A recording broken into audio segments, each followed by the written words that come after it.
my name is Mike Treglia. I'm our lead scientist with the cities team at the Nature Conservancy. So really excited to be presenting here about our work, in close collaboration and coordination with New York City Parks. I'll pass it to Uma to introduce yourself. Hey everyone, good afternoon. Thank you so much for being here. My name is Uma Vandaram. I'm the Deputy Chief of the Data and Analytics team at Parks. Really excited to talk to you all about our canopy data. Cool. All right. So you'll be hearing from me for a little bit, and then I'll pass it off to Uma, and then you'll hear from me again later. All right. So, you'll be hearing about a bunch of different things today. We will give an overview of the New York City urban forest, what we mean when we're talking about the urban forest of New York City. We'll talk a little bit about New York City land cover and tree canopy data over the years. We'll give a summary of some, about the extent and change in tree canopy over time in New York City. We'll highlight some local examples and select breakdowns, for example, talking about New York City Parks jurisdiction. Then we'll have a bit of time for some discussion, which I think we'll have some time for. And then we'll do a brief walkthrough of using the data in QGIS, a free and open source software. With the New York City urban forest, we really think about over 7 million trees as kind of the best available data over time, and all of the different kinds of infrastructure, both physical and social, that support them, right? So it's really a holistic system, a holistic social ecological system. So the urban forest, is really a huge social ecological system of the over 7 million trees in New York City, and a little bit more than that number of people that interact with it. And the trees exist, in all different kinds of landscapes in New York City, right? So about 60% of the city is built environment in different ways, and then about the remaining 40% is a combination of landscaped park areas and lawns and things like that, as well as natural areas, right, which are all really important spaces to find and interact with trees, right? So trees are found across all. And to that end, we find trees all across the landscape, right, across different jurisdictions. Right, so on the left here is a graph, this is based on 2017 data of the land area in New York City and what jurisdiction it is in. On the right is tree canopy. Right, so tree canopy as of 2017 covered about 22% of the landscape, and about over 50% of it was in New York City Parks jurisdiction, either on. You see this? Make it quicker, yeah. Yes. Okay, perfect. Either on city parkland or in rights of way, which is generally street trees that are New York City Parks jurisdiction, right? So, and that's an interesting dynamic of, the general area of streets and the sidewalks. That's not an area that New York City Parks is responsible for, except for the trees, right? Which is a really important, incredible part of that, right? And about 35% of the tree canopy as of then was in private property, right? And of course, it's really important to think about the different forms of state and federal properties as well. Think about things like Jamaica Bay Wildlife Refuge and New York City Housing Authority properties, as well as DEC properties, state preserves and such. And why do we care about the urban forest? Right, trees provide so many different benefits. For example, they help people feel encouraged to get outside and exercise. In heat waves, it can actually be hotter inside under air-conditioned apartments than it is outside, right? So going outside to find shade under a tree can help, reduce heat-related illness and death. There are stormwater management benefits. They help reduce the actual temperature of the city. They reduce air pollution, and they provide habitat for biodiversity, while also contributing to biodiversity themselves as different species. Right, and especially in cities, trees face a lot of different challenges. For example, the extreme heat and the air pollution that come with cities, poses challenges for many trees. The beds that they are in, especially for street trees, have to deal with intense compaction from people walking on them and nutrient overload from, pet waste, right? As well as, susceptibility to pests and diseases. And a lot of these factors can be really compounding. Right, there's lots of different approaches for monitoring trees, especially in cities. And I'm going to talk about two here. One that a lot of folks might be familiar with, especially from maybe this event a number of years ago, was our tree censuses, right? So there are at this point 3 decennial tree censuses that have been carried out, with another one upcoming. And they give us a complete count of trees across the landscape, right? So you can go to New York City Parks website, check out their trees count, information about the last census. And this gives really high quality data on individual trees, but it is really labor intensive, requires training, and it's constrained to certain areas, right? So, it's almost impossible to systematically get all trees across the whole entire city of the size of New York City. Right, so there's real limits to this, but you have great understanding of the trees that are in street trees and in landscape park areas thanks to this approach. The other main approach that we think about a lot is remotely sensed tree canopy data. So this basically gives a landscape-wide delineation of where tree canopy is, and it can be based on aerial imagery, right? So images collected by aircraft overhead. Or other data such as LiDAR, which I'll get into in a moment. And this gives really comprehensive data for entire landscapes. From the top-down perspective, it does not tell us anything about individual trees, but gives us a sense of where tree canopy is, right? But it's expensive. It takes time to develop the data from processing the original data. And it only considers, one aspect of trees, and it really requires attention for consistent monitoring through time.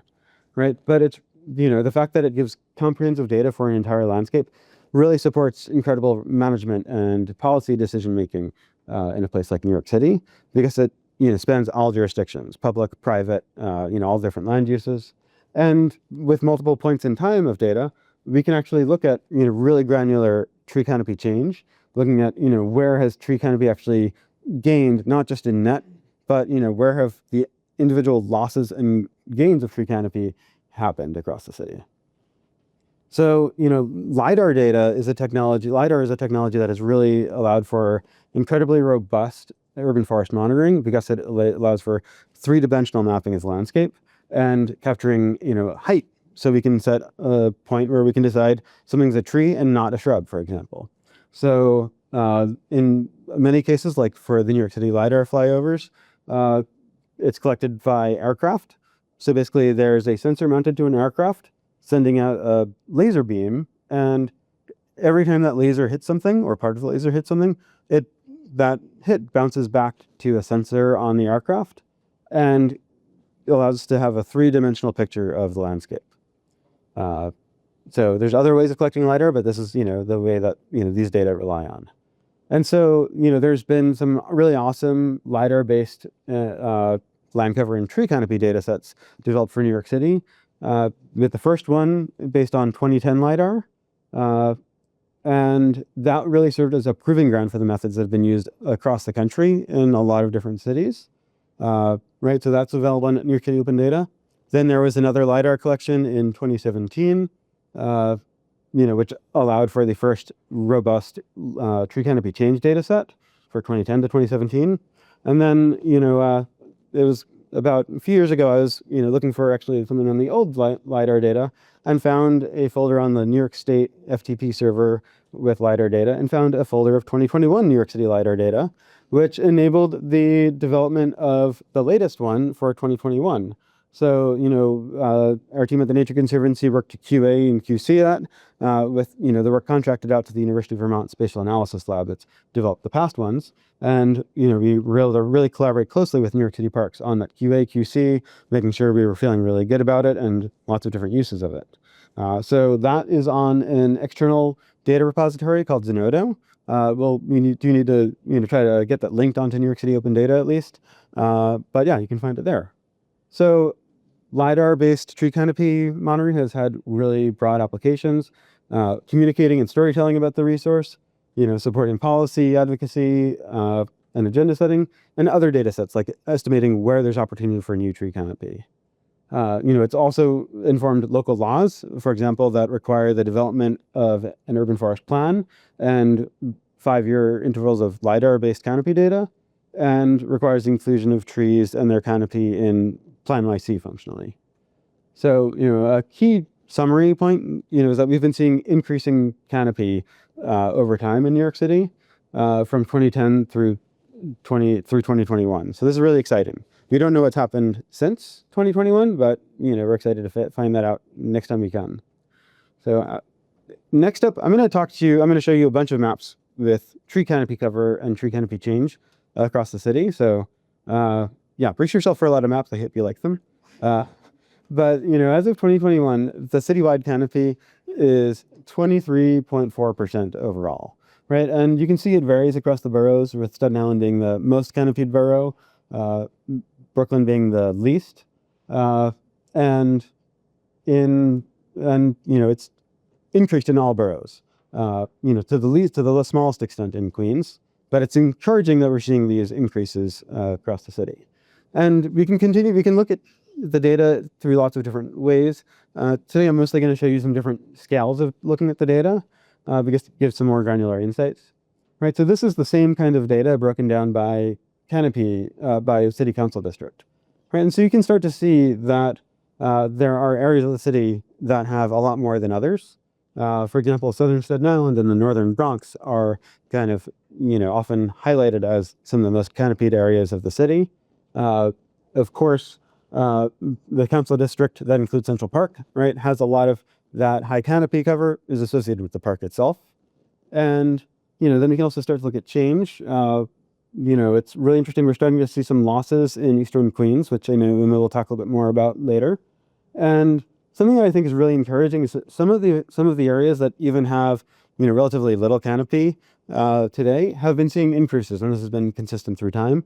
For example, the South Bronx and Northern Brooklyn, right? These are some of the areas that have the darkest blues or the highest amounts of increases. This is the same data by neighborhood tabulation area, really a planning unit for the city. Something that really stands out to me here is the importance of some of the unpopulated parts of the city, right? Some of the large cemeteries and parks. For example, in the South Bronx, you can see the parks that really stand out as key green spaces in an area that's been historically underserved in terms of access to green space and tree canopy. This is the change map, and you can really see similarly how important some unpopulated areas can be, while also just seeing more granularity of the data across the city. Something that was standing out to me recently was, both the cemetery in Middle Village, Queens, and Soundview Park are areas that have seen really substantial increases in tree canopy from 2017 to 2021, and even before that, in kind of areas that are overall like relatively low in terms of canopy cover. So I think it's, I'm thinking a lot about how we can use this data to inform more about opportunities and what are the different stakeholders we can work with.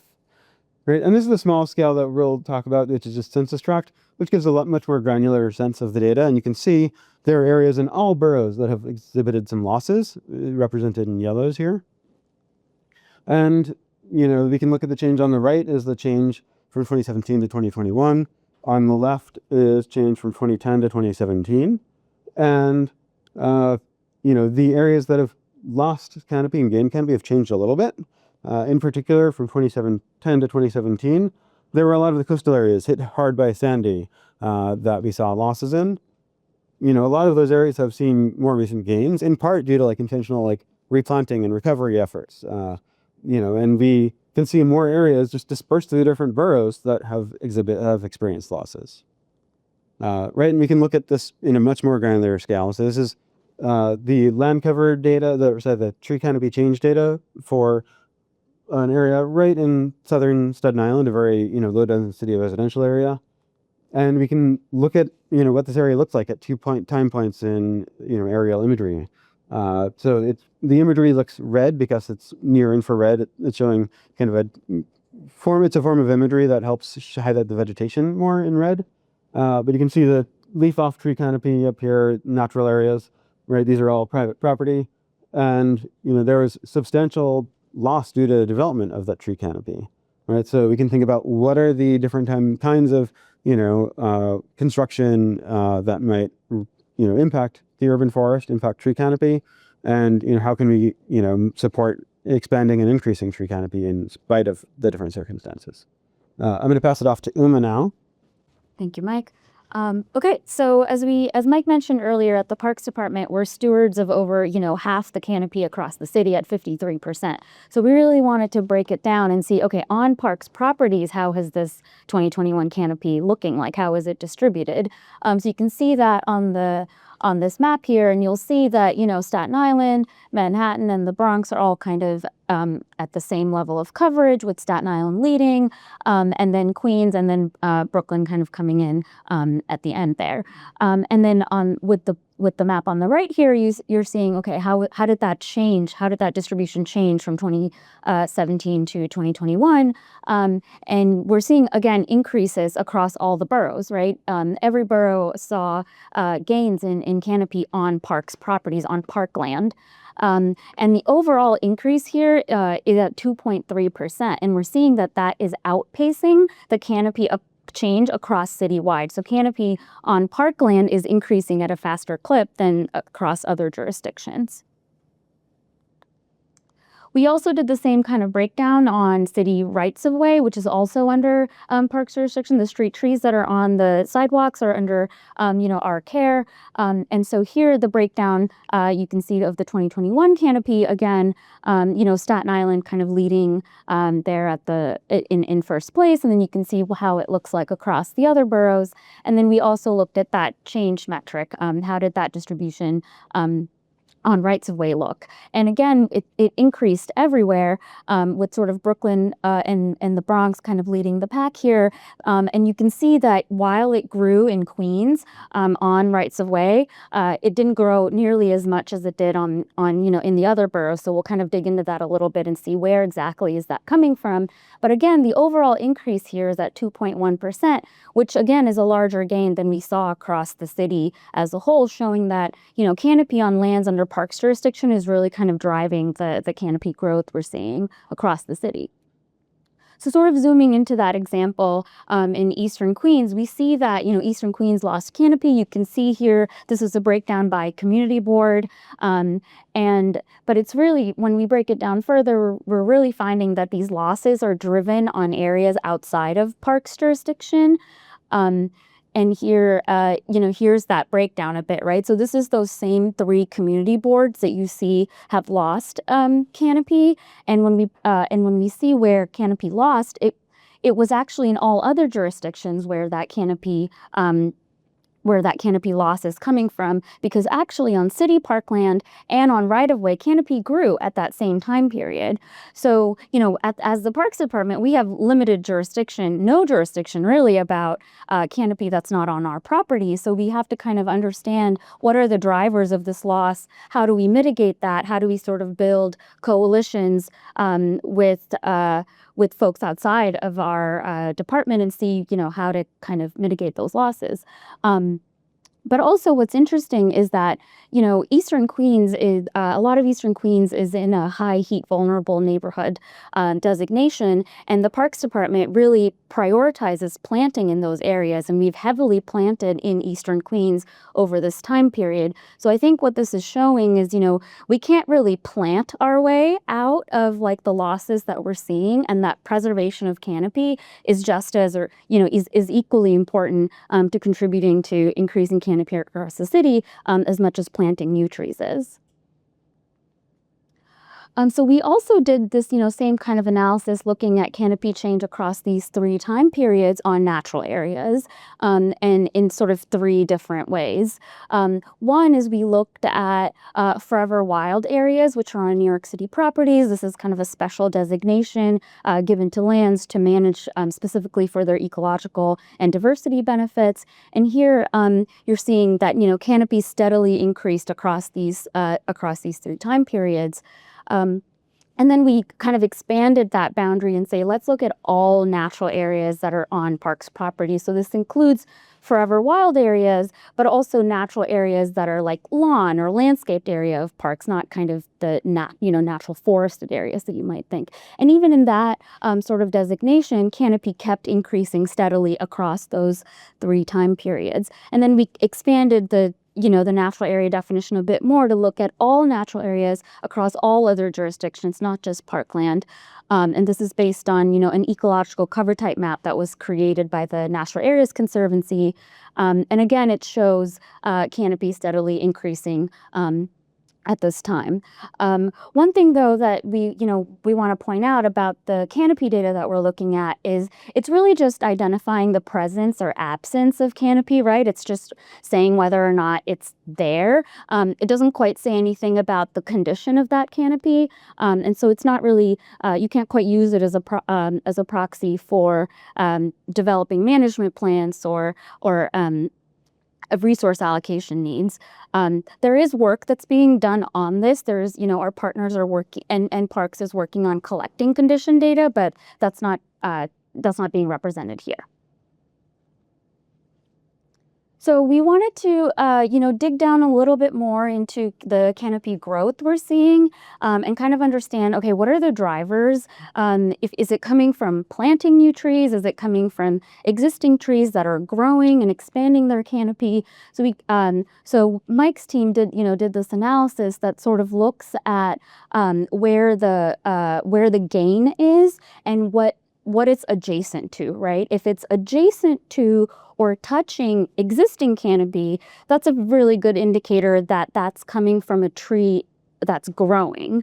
And if it's something that's gaining, but there's nothing kind of touching that canopy, that's a good indicator that it's coming from a newly planted tree. Of course, there's some, caveats here about gaps in canopy, and so it's not an 100% indicator, but it's pretty good to show what are the drivers of this growth? Is it from new or existing canopy? And what we found is that, from the first change data set from 2010 to 2017, that 87% of new canopy was adjacent to prior canopy, really telling us that existing trees are contributing so much to the positive canopy change that we're seeing across the city. And then similarly in 2017 to 2021, that number increased. 90% of new canopy was adjacent to prior canopy. So really, again, underlying the critical role of existing canopy to really get to our goal of increasing canopy coverage across the city, and showing that there's so much significance behind protecting and preserving existing canopy and really making sure we put that into policy and management and practice.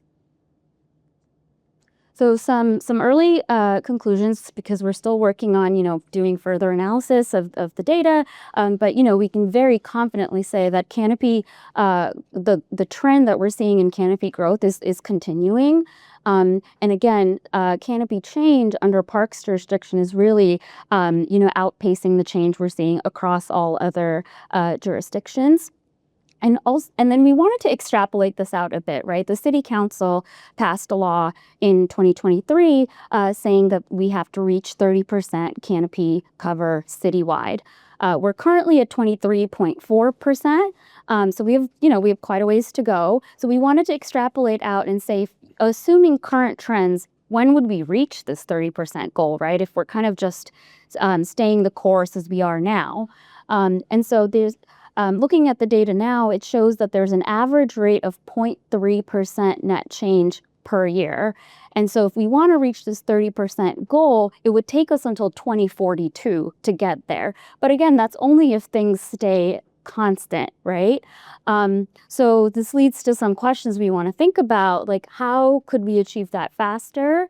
And what would slow that down? And then what would kind of, make us get there faster, but then how do we also do it equitably? We want to make sure we're, doing equitable canopy coverage across the city, especially, as I said, we have these heat vulnerable neighborhoods, and we want to make sure those are being prioritized. So keeping kind of all of that in mind, how do we achieve this in an equitable way? So there is, still further analysis needed that we're working on currently. We want to continue to look at where was growth concentrated, but where the loss was concentrated. And then we really want to look at trends. And if there's any reversal in trends and kind of dig into why that might be, where there are areas where canopy was gaining from 2010 to 2017, and now if those areas are losing canopy, and why might that be? And then, the other way, where there are areas that were losing canopy and now are gaining, and maybe there's lessons learned from those areas that we could apply elsewhere to continue the trend of growth. As Mike pointed out earlier, some of those examples are like in the Rockaways, we were losing canopy, but now we're gaining, and that's the coming out of kind of the Hurricane Sandy impacts that we saw in those coastal areas. But you can see in this map here, there's Midtown Manhattan was gaining canopy, and then now it's losing in the second time period that we're seeing. So why might that be? And what are kind of mitigating factors that we, as the Parks Department and as the city as a whole could help address? And then what are the long-term implications of the loss that we're seeing? So next steps, continuing all of this analysis I just mentioned, we'll continue to share the data and the insights we're gaining to further and inform the development of the urban forest plan, which is also part of the 30% canopy goal that the city council passed in 2023, the development of an urban forest plan that really needs to look at the urban forest across the city and come up with a management plan. And there's, forthcoming reporting and updated analysis that's going to come out of the Nature Conservancy, out of Mike's team. His team published the State of the Urban Forest report, and so there will be an addendum with this new data to add to that. And then as the Parks Department, we have a story map that kind of shows about all the canopy data that's existed so far. And then this will also be added to that to continue, having that public data set available. Okay. Well, I know we've been talking for a lot. We still have a little bit of the agenda left, so we could take a little break now for some questions before we get into the QGIS demonstration. My question is related to what you showed prior on their growth happening mostly from existing canopy. I wonder if you collect or had information about like the age of the trees and maturity. I imagine that when the tree reaches maturity, then it grows, it might stop, right? Or whether you have any information on that and how that can potentially influence those goals to reach 30%. Mike, do you know the answer to? Yeah, so I think that's a really good question. I think generally trees continue to grow until they start to really senesce and die, and either are felled or have to be removed. So I think there are different remote sensing efforts using different forms of data to kind of detect when that's happening and what might be driving that. I think ultimately, like, looking at the life cycle of a tree is really important. And something that I really like about tree canopy data is that it allows us a holistic picture of what's happening with the urban forest while accounting for all the plantings and losses of canopy, which, we don't get from a lot of other methods. So, yeah. Yeah. I just had a question about like the goal of increasing canopy equitably. I guess related to like, if the most growth comes from existing canopy, are there like concerted efforts to like plant trees in those areas, or is it like how do you just like match that with like the 30% overall? That's a really good question. It's something I think a lot of us have been thinking about a lot. I think so. Something that our team at the Nature Conservancy did was develop an analysis of where it might be feasible to plant new trees and see growth of canopy while accounting for constraints like tall buildings and such. And a real challenge is like some of the areas with the least canopy are also the most developed and have the least opportunity today for more tree canopy. Right, so I think that's one dynamic. Like, actually, if we only use the kind of low-hanging fruit areas to plant, we could actually exacerbate the inequities. Right. And so and we also want to meet people where they are in different communities. I think it's something that's really exciting about the urban forest plan development is it's, there's work underway, it's just kicking off now, but to try to get different perspectives from different communities so that, as it's not just a top-down decision of where trees might be planted necessarily, right? But how can there be just rethinking by different communities about where they want, different forms of trees and what it can look like. I'll tell you talk more about your work though. Yeah, that's a great call out to the practical canopy data set about where, new tree planting opportunity exists. But right, a lot of the tree canopy exists where it is because it's been easier to plant there and steward there. And so if we kind of just use that as a future blueprint for where to plant, yeah, we might continue to exacerbate these sort of inequities we're seeing. So it's about being creative to create new opportunities elsewhere and understand how we can kind of incorporate that into our practice. But as the Parks Department, we're really focusing first and foremost on planting, everywhere we can in these high heat vulnerable neighborhoods, which tend to have low canopy to begin with. And so that's kind of, one of the ways we're sort of getting there. And then, as Mike mentioned, as part of the urban forest plan, we are really pulling in a coalition of not just like city stewards, but private stewards as well, right? I think the practical canopy data set showed us that the most opportunity for increasing canopy is actually on private land, where the city does not have any jurisdiction over. So it's really about bringing those people into the fold and starting those kind of conversations about how we can creatively collaborate to increase and expand those opportunities that we're not seeing feasibly now. With that as a leaking out point, I saw in the earlier has taught that there was an opportunity for up to 42% canopy coverage. Does that take into account, and this is a question on behalf of a friend, does that take into account like a vertical kind of measurement of addition of canopy cover? Is that just across space in terms of surface areas? So Mike's team did that analysis, so I'll pass this off to him to answer. Yeah, so that's a great question. So basically the way that the practical canopy analysis works is we, identified where on the ground there might be like easy places to plant or street tree plantings, right? Which, that might require like excavation of some sidewalk space for that. And then kind of assuming a tree is planted and then grows up to a certain distance based on, a 30-year tree. And that was confined so that we wouldn't add new canopy if it was already hitting another tree canopy, right? And that tree canopy that was growing would be confined based on tall buildings, for example, right? But we were able to account for things like tree canopy can go over roads, most roads. Tree canopy can go over shorter buildings, like 1-2 family residential properties, which is often what's actually driving that, disparity in where there's opportunity for more tree canopy. So yeah, we're able to parse that, vertical space aspect, right? And it's also just it's an estimate. And I think just to, touch back on one of the earlier points, we can really think about based on the existing land cover and canopy data, things like zoning constraints, and roadway design, streetscape design, where there are opportunities to maybe create new spaces for trees. I think the pandemic open streets initiative really got people thinking about what an open space can look like a little bit differently.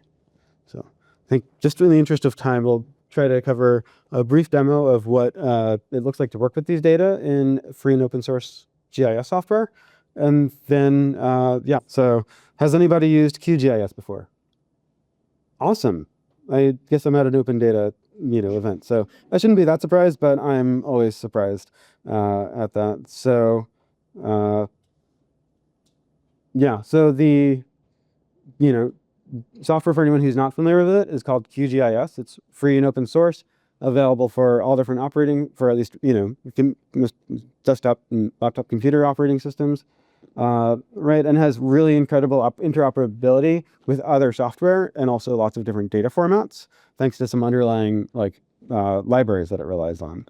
And the data are available on Zenodo, which is an external non-New York City open data kind of data repository. It's more used in the academic publishing space, and it's funded through at least 2035. So it's got some longevity to it, and something that I'm really excited about with the data that as we release them are that they can be downloaded, of course, like you would any other data set, but they can also be used via the URL to the data that's online in kind of more of a streaming kind of way. So, the data sets are, 1 to 2 gigabytes and, they have some internal compression that makes it fairly efficient, but then it's in this format called cloud optimized GeoTIFF, right? So you can work with it just like any other, geospatial TIFF, but you can also render it over the internet. This is what the Zenodo webpage looks like for the data set, right? There's citation guidance and such. Then if you scroll down, you can, download individual files or download them all. And to get to the link for an actual data set that you might be able to use in that more dynamic way, you can right click and copy the link and then go into QGIS. And this can kind of work in ARC as well, but there's some additional steps needed. But in QGIS, there is this data source manager. And if you're in there, you can go to the raster format options, to go to the HTTPS cloud-based protocols, and then basically insert the link that you copied, except you'll have to take off, there's going to be like a download part of the URL, and then hit add. And it might take a second to render, but it renders pretty quickly.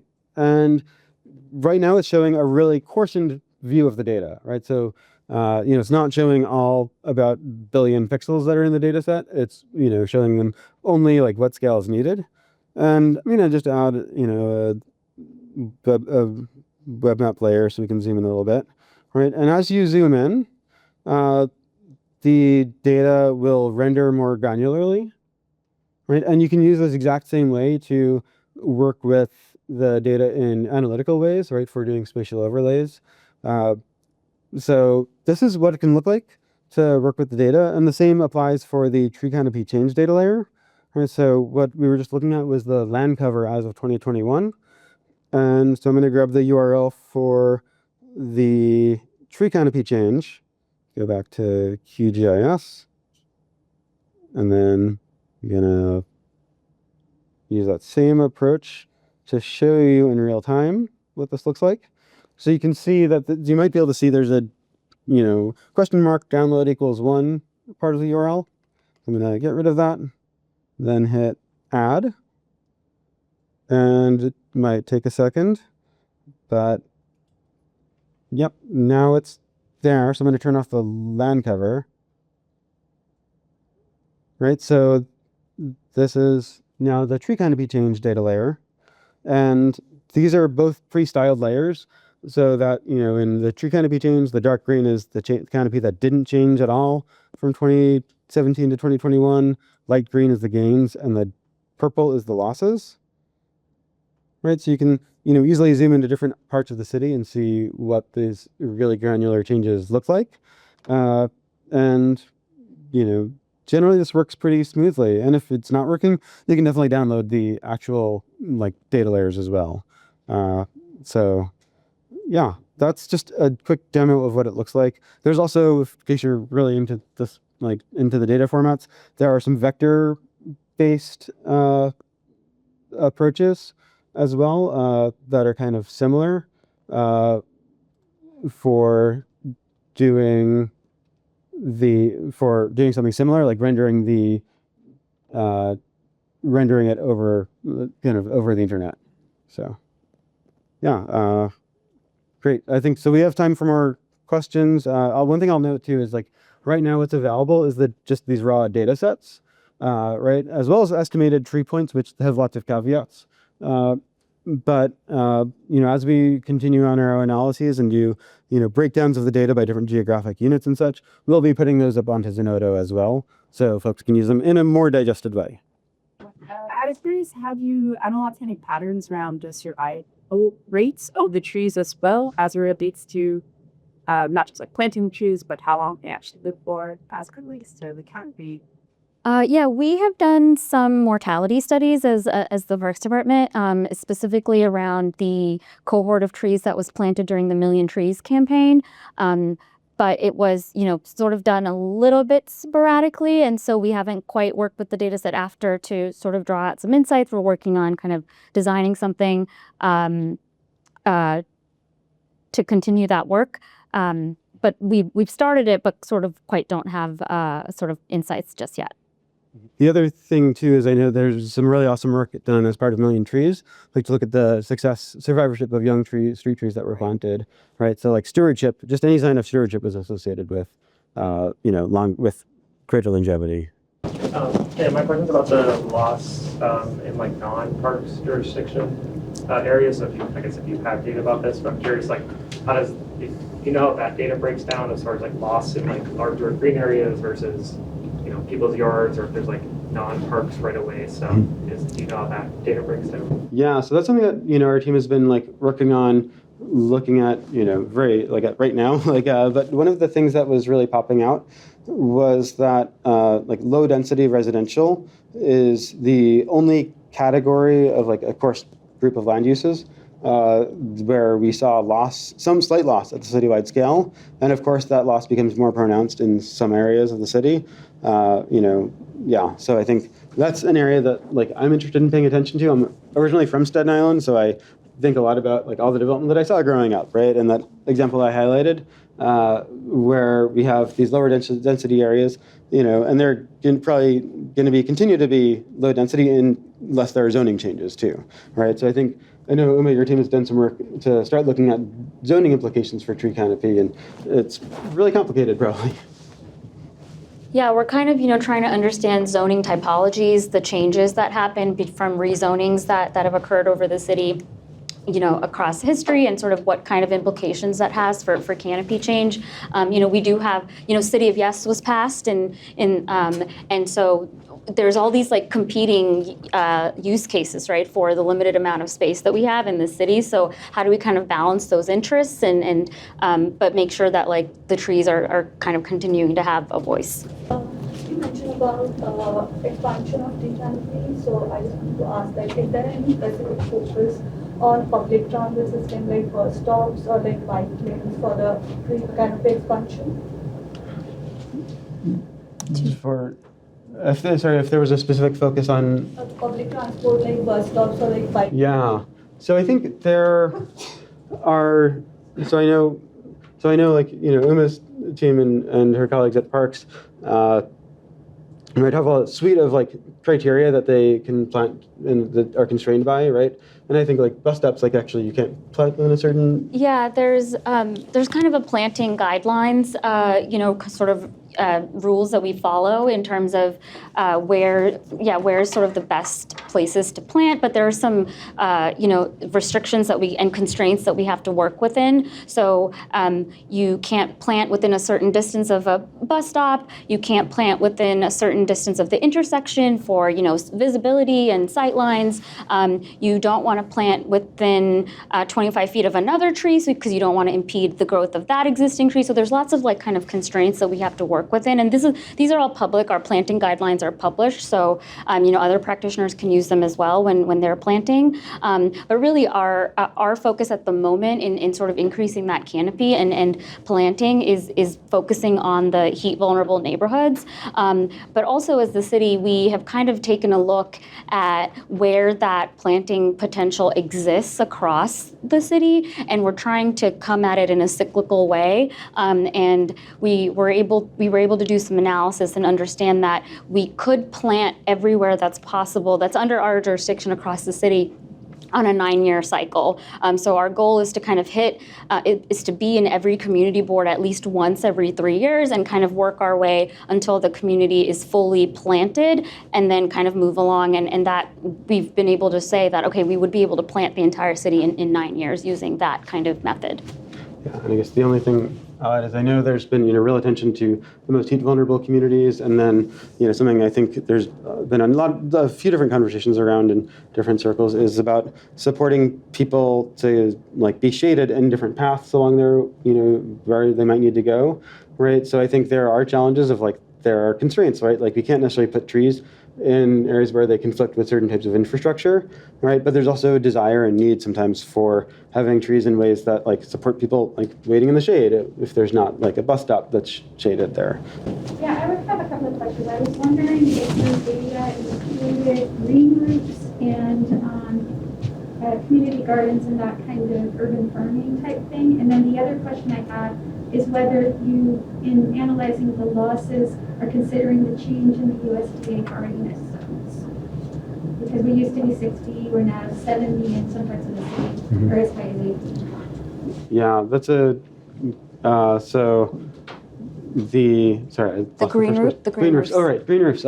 Yeah, so green roofs are not captured in here. Green roofs are a separate data set, and a lot of this is like based on kind of the history of the original data set and making sure they're comparable through time. Also, green roofs are really challenging to capture because of like all sorts of weird stuff with the imagery and other rooftop infrastructure, right? So green roofs are not captured in here. Green roofs, as of 2016, only made up of like 60 acres across the city out of like almost 200,000 acres of land area. So we're working on getting an updated data set of that. And community, like anything that's ground level though, in terms of tree canopy, and tree canopy that extends over the sides of buildings, that's captured in this data.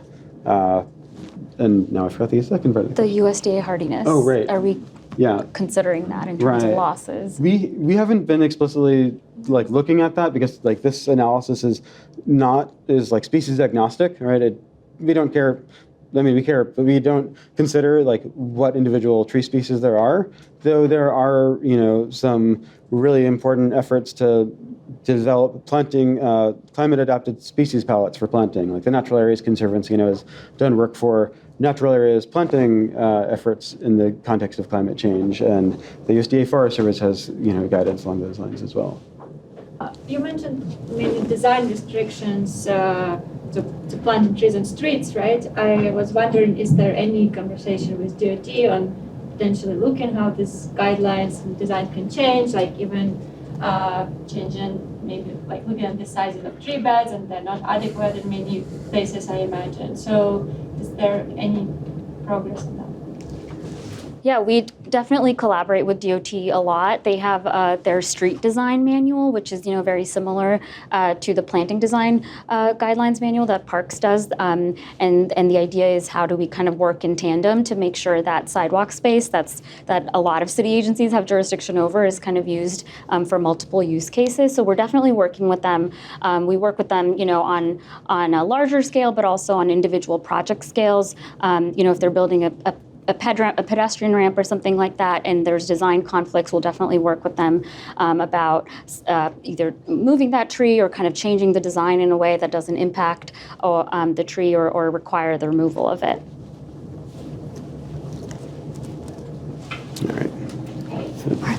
I was wondering if with the aerial imagery or the LiDAR data, if you're able to look to see an area where there used to be canopy and there's not anymore, like what the biggest reason or what the biggest sort of like replacement services are? Is it paving? Is it like people paving over their yards so they can put more cars in their driveway, or is there any sort of ability to kind of see like what's following the loss of canopy in terms of the like surface of the ground itself? Yeah, so one of the outcomes of one of the deliverables was a land cover data set in addition to the tree canopy data set.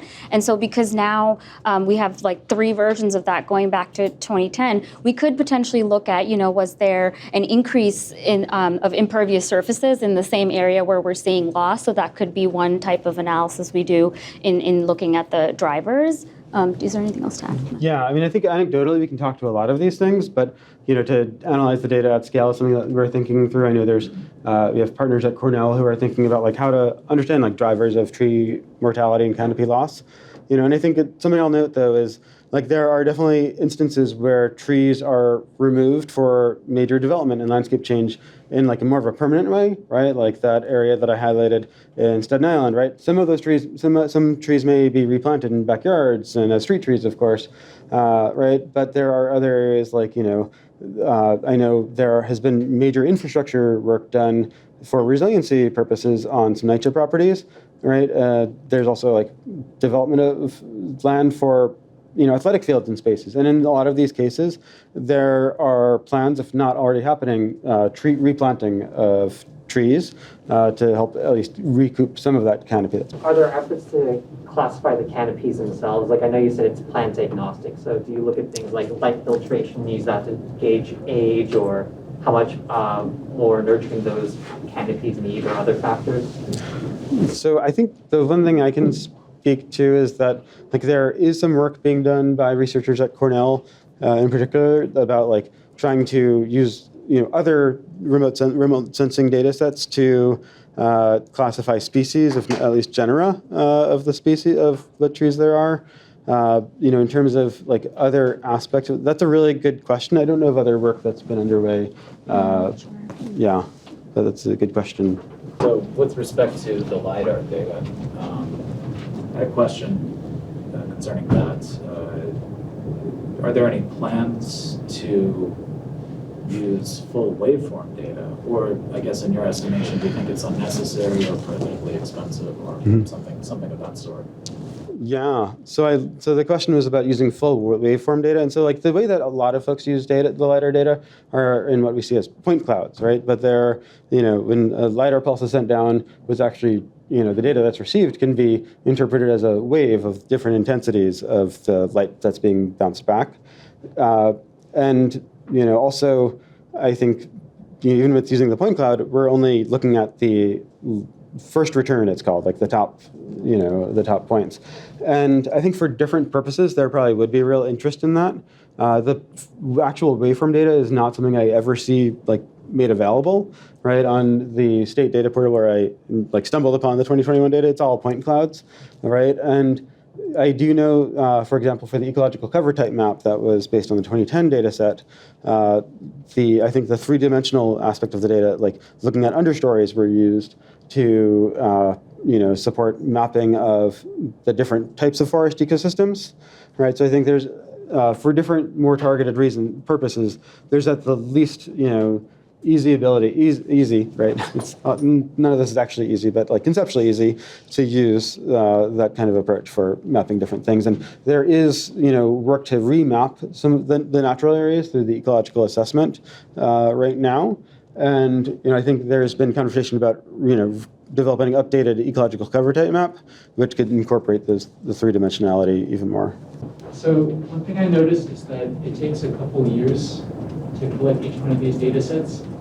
And I'm curious if you didn't have to worry about money or paperwork or whatnot, what level of granularity, or what frequency would you ideally have to get updates? Like daily, weekly, there's probably a level at which it's too fast. I wonder what sort of sweet spot would be good for the types of decisions that you make. Yeah, and I think this is something that every different users will have different perspectives on. My take is that having an annual cadence of this kind of canopy data would be really useful. And we've been at the Nature Conservancy doing some work with CUNY, Andy Reinman's lab, to try to use satellite remote sensing to get maybe annual estimates of canopy cover, both citywide and in more granular ways, right? That are not going to be nearly as precise. Right, but could yield really informative stories of like how are different, events, different, developments, different natural disasters, storms having impacts on the canopy and allow more near real-time adaptive management. Because there were various circumstances that it took so long for this particular data set to be developed. Aside from the fact that nobody knew that the LiDAR data existed, which is like an interesting disconnect and nuance of government, right? But I think it can definitely be faster, but I think shrinking that time to less than a year while considering all the QA that's really needed to make sure it's robust is challenging. And something that's incredible about these data sets is they have such a high level of QA that we can get to 99% accuracy on tree canopy, right? Which allows us to, say confidently when there's at least a 2% change. Right now, basically the idea is if the change is within kind of the accuracy, like then we can even more confidently say that this change is not just like random error in the data, but it is actual change on the ground. Even though like the numbers we're saying are like change and we're stating them as fact, and there's like potential for error in the data, of course, but quite minimal. So yeah, it takes a lot of detailed work to do that QA/QC. Yeah, I think the data collection itself of the aerial flyover took about 2 weeks. I think the 2021 data was collected over like 10 days in May. But then it took us like maybe 6 months or maybe more to do the QA and do the final, deliverables. So we've got to, there's all of that to kind of consider. But the law that the City Council passed, Local Law 148, sets a 5-year cadence for collecting LiDAR data to inform the urban forest management plan for the city. So that's kind of the time frame we're working within moving forward, is to have this at least repeated every 5 years. I think we only have about 1 minute left, so I just want to give a quick plug. In one of the earlier slides, we mentioned one way of collecting data on the urban forest is by doing a tree census. Woo! The Parks Department has done a tree census going back to 1995, every 10 years. The last one was in 2015. Maybe many of you were involved. So 10 years from 2015 is now, where it's here. We will be launching in July. We're going to invite all of you to come to our parks and survey our park trees for us. So look out for all of the campaigning and ads and stuff that'll come out. And so please come help us continuing to add to kind of the rich data sets we have. Also, everyone in this room can submit a request through 311 for a tree planting. So if you see an empty tree pit. That is no longer the case. I am sorry. We have moved to something called the Neighborhood Tree Planting Program, which is the cyclical planting I was mentioning earlier. We are now, kind of moving along the city in this cyclical way and kind of hitting every community board once every 3 years, rather than sort of intaking service requests and kind of planting them on an individual basis, but rather in a more cohesive, strategic way. We can talk more about that later if you'd like. And I just want to, call out to give a shout out to New York City. That investment in that 2010 data set a standard, which is really awesome, right? A standard has been applied across cities across the country, right? And with huge leadership from the team at University of Vermont and a late researcher there, Jarlath O'Neill Dunn, who really created a standard that we can now use for a long time going forward. Yeah, New York City, leader in open data, leader in tree canopy monitoring, and urban forestry.